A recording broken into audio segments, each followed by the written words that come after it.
Well, as the weather and the planet continues to warm, floods, fires, and heat waves are becoming our new reality, and they're causing more than just physical damage. It's affecting our mental health, too. Psychologists are sounding the alarm as more people experience stress, anxiety, and PTSD due to climate disasters. Janine Hubbard is a registered psychologist. She joins us from St. John's. Good afternoon, Janine.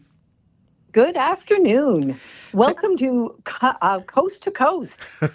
Thank you for your time. Can we start with you explaining, just how experiencing climate disasters like floods and fires can affect a person's mental health? It happens on a number of levels.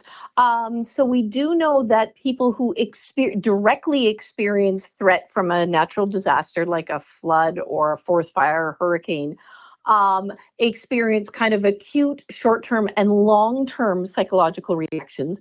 But we've also realized that the general population, just through exposure to images and news stories and increasing frequency, and even if it's just experiencing increased heat, are becoming more and more aware of sort of the power of nature and the potential risk for all of us.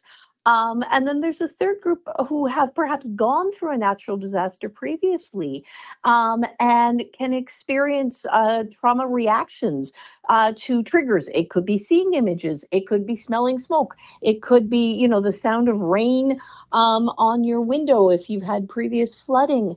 And at that point, it's a pure physiological fight or flight reaction. That can come out of the blue when nobody's expecting it. So we're seeing various levels of exposure and various levels of trauma, but we are definitely seeing that it's far more pervasive than I think people have ever realized. Yeah, I think you started to go down that road, that fight or flight response, but, can you give me some other examples of common emotional responses people have after going through climate disasters?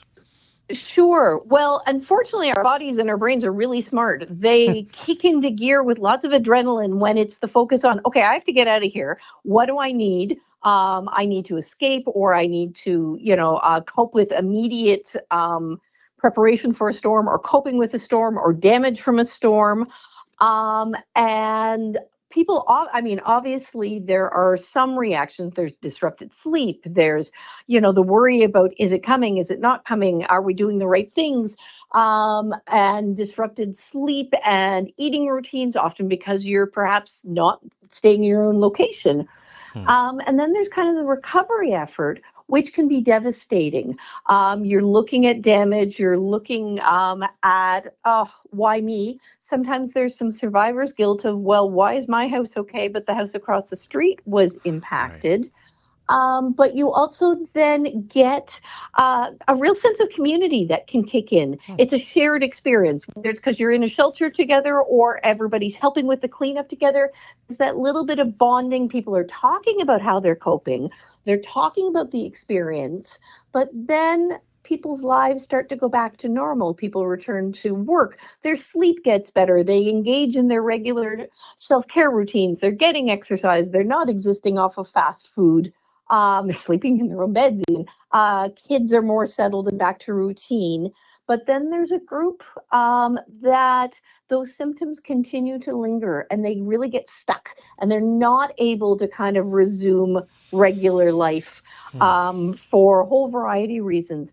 And that's where we really start to see people impacted from the trauma. And again, it's really important to remember that trauma responses can impact people who are directly impacted, but it can also impact people who might have been at risk.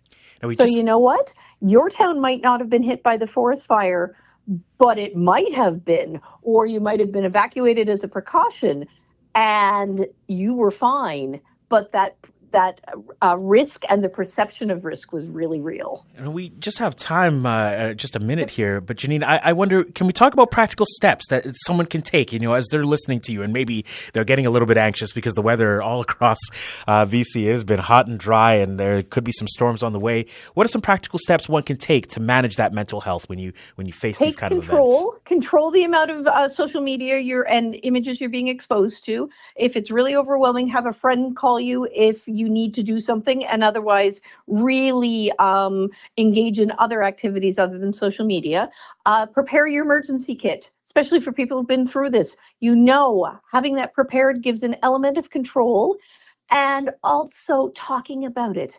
People acknowledging that, yeah, we're all scared and that's okay. But then actively engaging in what are the coping strategies that I want to do besides I want to escape it and perhaps have some adult beverages and eat the junk food. It's okay, let's go for a walk, let's plan.